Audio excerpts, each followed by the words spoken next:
Hello, my name is Leah. Welcome to my channel, Dirty Little Literate, where I like to talk about books that are weird, disturbing, disgusting, etc., etc.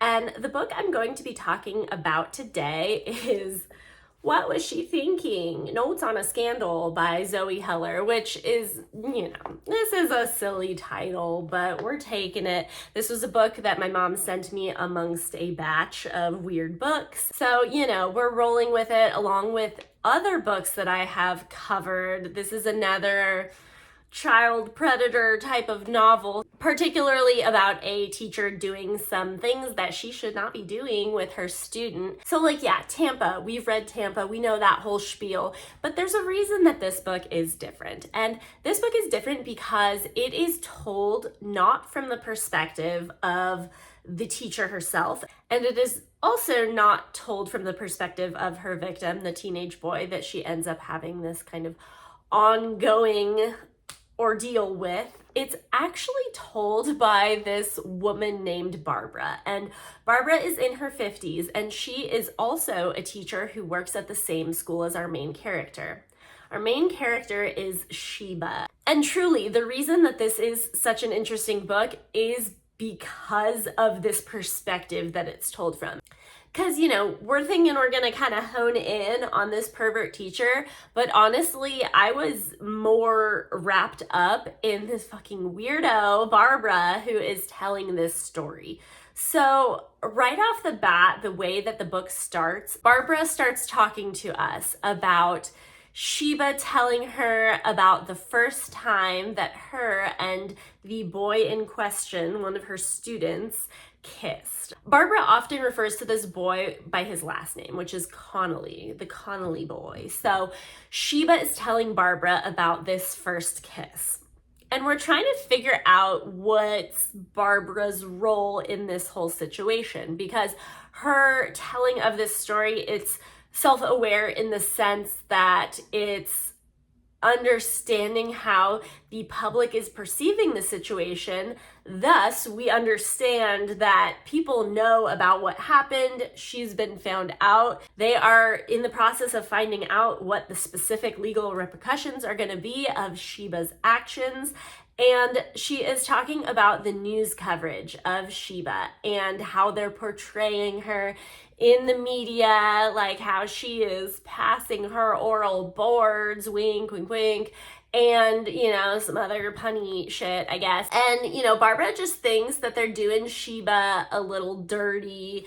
And you're like, okay, why is this woman who is a fellow teacher standing up for her? And if your first speculation is like, maybe she's a predator too, we'll say she is not a child predator. She's not into the youthful folk, but she is just an absolute fucking weirdo. There's just something like crunchy and yucky and weird about her. And she seems pretty fucking pro Sheba. She's always coming to this woman's defense. And so with this story, we really know that everything came out, cat's out of the bag. So now we're trying to figure out okay, how did that unfold? But not just that, what is this fucking Barbara doing here? Why are we being told this story? She's saying that she actually chose to write out the course of events that have taken place over the past 18 months, which is how long she has known Sheba for. So it's not like they're old friends going way, way back. But you're like, okay, what is her interest in telling this? And it seems to be that she thinks that in sharing this story, she will somehow make Sheba a more relatable character, or perhaps that, she's trying to come to her defense and show people she's not just this to catch a predator type of lady who's just here to pass her oral boards, okay? Barbara wants to tell us the story from the start, and where it began. Sheba starts working at this school, and Barbara is actually the most senior teacher at the place. She is in her 50s, and Sheba, I believe, is 41. When Sheba starts working there, Barbara's really taking it all in. She's trying to assess the vibe. And she notices that Sheba doesn't really seem to care that much about connecting with the other teachers. and not at all in like a cold way or a standoffish way. It's just that she was kind of commenting on, you know, perhaps that when you first work at a place, anyone who's nice to you, you kind of latch onto them just so you can have friends, even if they're not really your people, and then you get kind of stuck to those people. And she's just really commending Sheba for not having done that. And so she's kind of intrigued, and it's weird because she seems to have a lot of opinions about Sheba right off the bat. Like, I don't know why she is paying so much attention to this woman. It seems unwarranted based on their very, very limited interactions. At one point, Sheba has been working there for a while, at which point she makes friends with one of the other teachers named Sue. And Barbara fucking hates this. She hates Sue. She hates Sue's sense of humor. She just thinks Sue is a basic bitch. And she's really confused. Like, why was Sheba holding out all this time just to befriend this woman? This is crazy. Why does she not want to be best friends with me? So it's not like she's done anything that would suggest to Sheba that she's really trying to be friends by any means. It's just she has this whole inner world going on of, wouldn't she just love to be friends with Sheba? And Sheba doesn't seem interested. And it's just kind of a little delusional. And so I should mention, part of the reason why I think Barbara gets all hyphy about Sheba and why Barbara is so able to be wrapped up in the details of Sheba's life is because Barbara don't got shit going on. She has nothing going on in her life. She's never been married. She doesn't have kids. She's not dating anyone. She has a cat, and that cat is really, you know, her world. But like, she basically describes her own life as very boring. Like, she has nothing to do on the weekends ever. She doesn't like have friends that she makes plans with or goes out with. She doesn't really have any particular hobbies. She's just boring as fuck. And so, you know, she's got some time on her hands. So Barbara tells us about the type of teacher that Sheba is when she first starts out, which I will say is not a good one. She's one of those teachers that comes in bright and new and shiny and thinks she's going to change these students' lives. And, you know, kind of picturing like all those inspirational movies where that teacher really fucking changed that person who ended up, you know, becoming some influential standout human being, and they're like, hey, all this thanks to my teacher, you really did this for me, whatever, blah. She thinks she's gonna be that kind of gal. She's ready to change some lives, and that is not what's about to happen. So her students are so fucking disrespectful, but they are disrespectful while being British. So like, to me, their type of disrespect, it just sounds fancier, I guess. Her male students will make some suggestive comments to her because I guess she is a good looking lady. And so her students are about 15 for the most part. And so she'll have like a male student stand up and be like, I fancy you, miss, which like, I don't know. I get that technically it's disrespectful. It just, I don't know. It doesn't sound that aggressive, but no, I think they are kind of eating her alive. They don't respect her because she doesn't know how to like discipline them in a way that they will listen to. So early on, it's discovered that apparently when the teachers found her in her classroom and while class was still in session, she was like cowering under her desk sobbing because they just were, like I said, eating her alive. And so she's having a tough go of it. I think over time she starts to realize there's no inspirational movie that's going to be made about her teaching skills and ability to rock these students' world, except maybe there will be because she's trying to rock one student's world a little too hard. So this boy, Stephen Connolly, the Connolly boy, so he is a quiet student. One day Sheba notices that he is at his desk scribbling something. She doesn't know what. So she comes over and she's like peering over his shoulder. He has a drawing and she's looking at it and he's looking embarrassed like, oh no, I'm gonna get in trouble for drawing. And she's like, no, you're not in trouble. I'm just interested to see what you got going on. And I think his drawing, he was like copying something that he was looking at. So it wasn't like something that was coming from his brain. But she's like, oh, well, why don't you try drawing something where you're not copying, blah, blah, blah. She's just trying to have a little connect moment, like where maybe she can at least rock his drawing world. And so she is actually the ceramics teacher she be doing pottery. But the Connolly boy, Steven, is in a sort of like special class for students who maybe have like trouble with like literacy or these different things. So I think it's kind of like a extra study period. And so he be drawing during the study period, and she's not gonna get him in trouble. She's gonna feel like, oh my God, you're so good at drawing. And that's how it all gets started. And you know, initially their interactions, like he does seem kind of embarrassed and like not even sure if he should really be interacting with her at all. But one day she receives something in her little mail slot, and it is a drawing of a lady that she's thinking is supposed to be her, and under it, it says Foxy Lady. So if that doesn't drop your panties, what will, I guess, because she's like so flattered and she's feeling it. She's into it. But she is like, oh, I'm gonna be real coy and I'm not gonna say anything about it. So then he's gonna wonder, like, did she get my drawing? Did she not? And that's what happens. She starts to be like, oh wow, you know, you really have an eye for art. Let's talk art. Let's talk pottery, blah, blah, blah. She's like saying, oh, you can come to my office during my lunch break. And they start having these regular meetings where they're talking about art. Are they talking about art? I mean, they're talking about art, but it's probably like dripping with, I don't know, suggestive energy.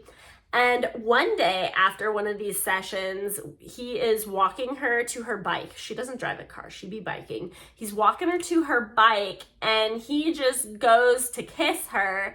And like it does happen quickly, but she kind of is like, oh, and I should also mention she's married and she has children. So she's also like, you know, cheating on her husband if this is the route that she goes down. And so she really tries to be like, no, we can't, we shouldn't, no. And yeah, so like how long do we think she is holier than thou about it? I'll tell you, not that long. So she's actually kind of bummed because like, so he does come to see her the next day at her office, and she's thinking he's just really gonna still be trying to put the moves on. And he's like, oh, I promise I won't touch you if you don't want that. And she's like, I don't want that. She's butthurt because it takes 4 days after that for him to come see her again. And she was thinking like he was really gonna be pining over her. And nah, he's not pining that hard. He's like, okay, I tried a little bit, but it's not like he's gonna be super persistent. And I think she wanted him to be, so that like when she gave in, she could be like, oh, he's just so persistent. And he's like, nah, he's like shooting a shot, but he's like not being like crazy about it. So she's kind of in this limbo like, oh, well, is he even gonna try that hard? What the hell? And one day he actually leaves a note for her in her little mail slot. It's telling her to meet him in a park in the evening. And she hems and haws, but like, she's like, yeah, I'm gonna go and tell him that nothing can happen. But it's like, okay, why are we going? Don't even go. If nothing's gonna happen, let's just not even go. But of course, something is gonna happen.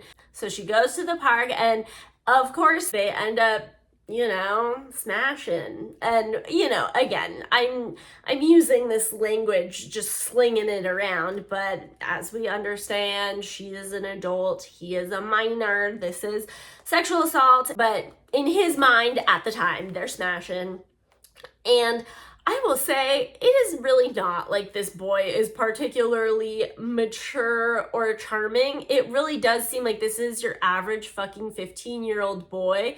And she's kind of enamored with like, I don't know, the innocence of it and just his adoration of her, which of course he adores her because he's like, oh, hot older lady. The dynamic is pretty weird.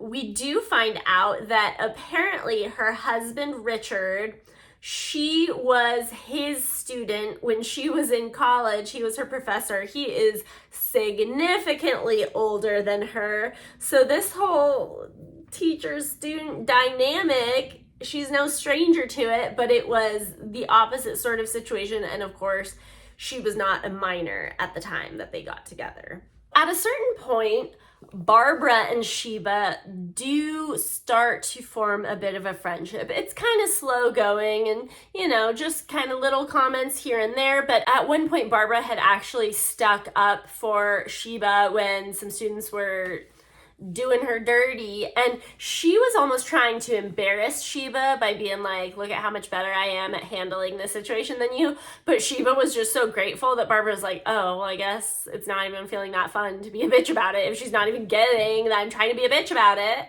And so from there on, they kind of start to form a friendship. They actually hang out in like a trifecta, like Sheba, Barbara, and that lady Sue that Sheba originally had befriended that Barbara hates. Like, they hang out, the three of them together, and Barbara just hates Sue the whole time. So the vibe isn't really the vibe. And anyways, as they get closer, Sheba actually decides to confide in Barbara, but she definitely makes the situation seem completely different than what it is. She tells her that one of her students has tried to hit on her. He tried to kiss her, not that he did kiss her, and that she's like shutting it down, and she's kind of trying to like gauge what the reaction is. But based on how she said it, she had really done nothing wrong, and she shut it down, but she didn't want to report the boy because she didn't want to get him into any trouble, anything like that. She's just kind of doing this like kind of sort of half truth, but really less than half a truth thing with Barbara. They continue to bond.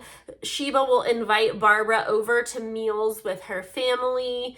We find out that her two kids, her daughter, who's the oldest, she's a teenager and she like fucking hates her mom. She's in a bad mood 24/7. I guess she's just very angsty teenager-y. And then her son, who's a little bit younger, he has Down syndrome, so he actually goes to like a special school for that. And we actually find that out because it was weird. In the beginning, Barbara was constantly trying to be a bitch to Sheba, so she was trying to make her seem hoity-toity because Sheba comes from old money, and I guess they had heard that her son went to like a private school. And so if you're working at a public school and you hear that like the teacher doesn't even want to send their own kids to public school, it like gives off some type of vibe. So like Barbara tried to like bring that up in front of all the other teachers, and she's like, oh yeah, it's a school for special needs because my son has Down syndrome. And she wasn't even being like, bitch. She was just like, oh yeah, no, this is what it is. And then Barbara was mortified because, again, her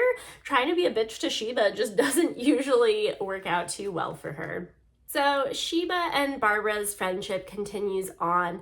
During summer break, Barbara is very offended to realize that Sheba does not contact her for 6 weeks. And Barbara's supposed to be going to Spain, so she's trying to make it seem like she's having a great time, which is why she's not blowing Sheba up. But she's realizing, okay, maybe the friendship is more important to me than it is to Sheba. The way that Barbara finds out about Sheba's affair with the Connolly boy, so Sheba had invited Barbara to come watch fireworks with her and her family. And while they were there, all of a sudden everyone's like, oh, where'd Sheba go? And Barbara sees, when she is coming back to meet up with the family again, she sees that like off in the distance, she had been leaving the Connolly boy. And she's like, what's that about? So afterward that night, she ends up talking to her about it, and Sheba admits it to her, and Barbara's obviously not just like, oh, totally chill. She's like, no, what the fuck? You understand how serious this is? And then Sheba's like talking about how she loves him. And ultimately, we start realizing how kind of delusional Sheba is. She's really thinking her and this little Connolly boy are so in love, but we quickly realize that like he's not actually that into it. I think at first it was like a new and exciting thing for him, but like, I don't know, there's a lot of like weird shit that happens. Like there's one interaction they have where he's just like, oh, what, you're worried that your vag is getting loose?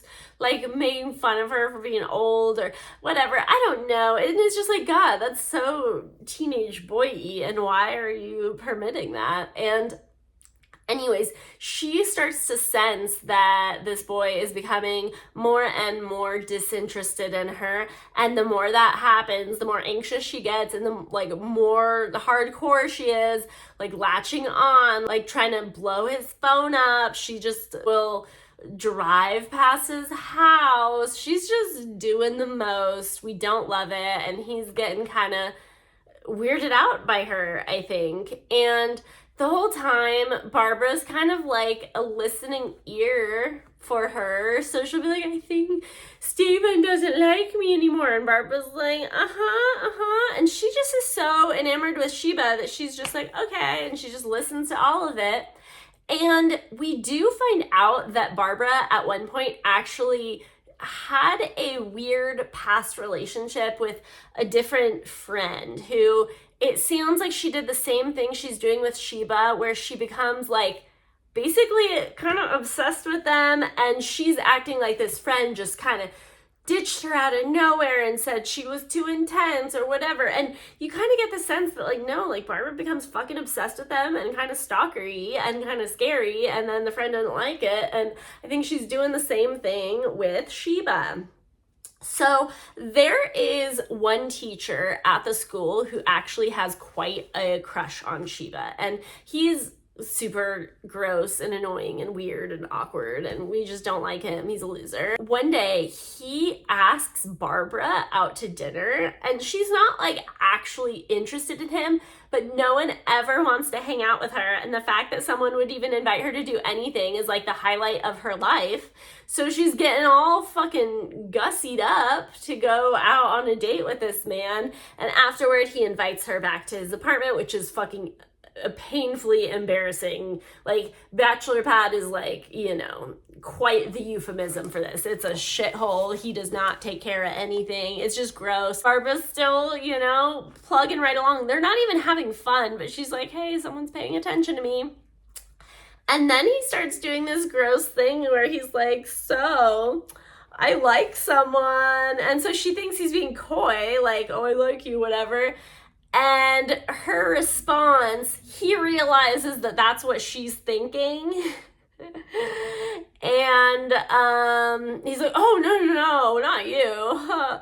He's telling her about his interest in Sheba, because I think he's hoping that Barbara can either like put in a good word or just like hype him up about it. But Sheba's fucking married, so it's crazy that this is happening, you know? But the reason this interaction is super significant is because before this happened, Barbara was having a crisis. Her very elderly cat had to be put down and had been really sick, and this is like her whole life is her cat. And so she tried to tell Sheba that she really needed her support, and Sheba had a bunch of her own family shit going on, and she's freaking out because of Steven not liking her as much. And so she was not quite the friend that Barbara needed, and so Barbara's pretty pissed about it. So she ends up telling this male teacher that likes Sheba, like, oh, well, I think you're a little old for her. Like, she basically implies that Sheba is having an affair with a student, but she tries to make it like, oh, it's just a rumor, who knows? But this shit blows up in her face, because immediately after she does this, she super regrets it, because she doesn't want anything to jeopardize her friendship with Sheba. Even though she, you know, was pissed at her, she's still all about Sheba. After this shit hits the fan, Sheba is called into the principal's office, and he is telling her that there have been some allegations about her and a student, and basically everything just starts tumbling out. The principal also talks to Barbara like, hey, you're very close with this other teacher that we're hearing some accusations about. Are you trying to tell me you don't know anything? And basically it's clear that the teacher who told the principal heard this rumor from Barbara, and the fact that Barbara knew about this rumor and didn't say anything to the principal, she's getting sacked. And guess who else is getting sacked? Sheba. Everybody's getting sacked. And so they lose their jobs, and things start unfolding very quickly. And apparently, once the principal contacted Steven's mom asked him about it, and he just sort of completely unraveled and told her everything. So now they have like the corroboration as well. And Steven's mom actually comes to Sheba's house and starts flipping the fuck out on her, even though it's like Sheba's house. She's like screaming at her, and Sheba's family's like, what the fuck is going on? And then her husband is finding out that she's having an affair with a student. We find out that her daughter has speculated that she's been having an affair for quite some time now, and that is definitely contributing to why she's so angsty. And so her whole family life is unraveling. Basically, shit hits the fucking fan. Sheba is still like trying to be like, oh, but no, we love each other, we're still gonna be together. Meanwhile, Steven has already gotten a new girlfriend, it seems like. It seems like he's dating a new gal. Basically, Sheba's life is ruined for this 15-year-old boy who said her vag was probably getting too loose. And Barbara's trying to support Sheba, and eventually she ends up confessing because the guilt was gnawing at her. She ends up confessing what she told the other teacher, and at first Sheba is pissed, but I think at this point Sheba doesn't really have anyone else, and so she ends up forgiving Barbara. So basically where they end up, Sheba and Barbara are staying together at Sheba's brother's house while he's out of the country. So they're doing this for a couple months, and Sheba's just super depressed the whole time, and Barbara decides to write this whole book about the whole ordeal. Eventually, Sheba ends up finding this manuscript that Barbara is writing, and she's so fucking pissed. And guess what? Once again, she does end up forgiving Barbara because she's like, again, has literally no one in her corner. Her husband has taken the kids, obviously. Basically, she's on bail, I think, until they're ready for her trial. So she's kind of just in this limbo. This whole time, Barbara's kind of been acting as her caretaker, but also Barbara doesn't really have anywhere to go because now she doesn't have a job. She can't afford to be living that life. And so she was hoping to write this book. It's just, everything is a shit show. She's also been told by Sheba, Sheba's, closed that chapter about Steven, and then she finds all these explicit photos of him in the brother's house, like where they've been staying since all this happened. So she knows she's still getting all googly-eyed and gross over this boy. Honestly, it's just a bleak, gross situation with some bleak, gross people. So as Barbara and Sheba have been staying at the brother's house for a couple of months now, Sheba this whole time has been working on some sort of art sculpture, because remember, she's the ceramics teacher. And so she's been working on this project, but she has not allowed Barbara to see it, but that's what she's always working on. The end of the story, Barbara ends up seeing it, not because Sheba showed her, but because she's nosy.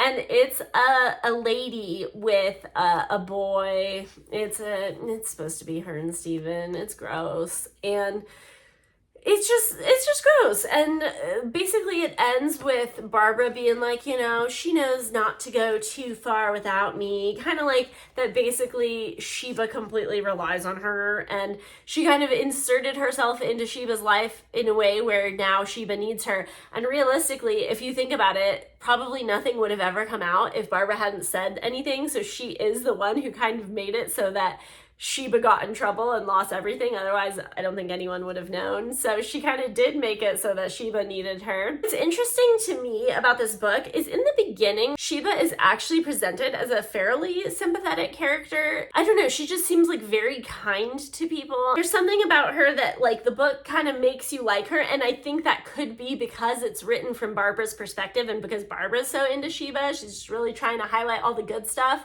But the crazy part is she wrote this book like in defense of Sheba, and it still doesn't make her look good. It's still telling the truth, and the truth is not good. So I would say Sheba, she's definitely different from like the sex offender teachers where they kind of go from one student to the next. Who knows what would have happened if she'd stayed in her teaching career, but it just seemed like she didn't really have any interest in the other young boys. But either way, she ends up kind of going down this dark path where she becomes super obsessed with Steven. At one point, when her and her daughter are in a fight towards the end of the book, she actually slaps her daughter in the face. She's kind of just losing her shit. And so she just mentally, the decline over time is very evident.